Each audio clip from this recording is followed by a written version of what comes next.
Чоңа да bir анекдот айтып беріңізші. Anekdot айтып берейін бе? Уғып тұр, мен уғып тұр. Тоқойдо деген жалаң жан жануарлар жашайды да. Анын Тоқойдо деген bir жаңы магазин açılıp тұр да. Шындай сон магазин açılıp тұр деп, бүт жануарлар бар, тиғычықтан келіптір, бургычықтан келіптір, бүт бар келіп алуға очерет дейді, 2 күннен бері очерет дейді да.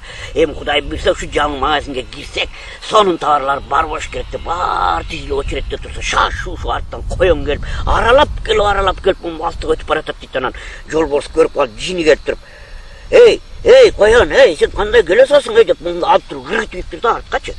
Бар, очеретке тұр. Момча, сақалды көкілділер тұрса, оның келіп, өтіп баратқанын қарасаң, қуыланды деп. Бардық жануарлар борылып, қоянды қараса, бақыш күйініп қағын атап дейтін, күйініп қағын.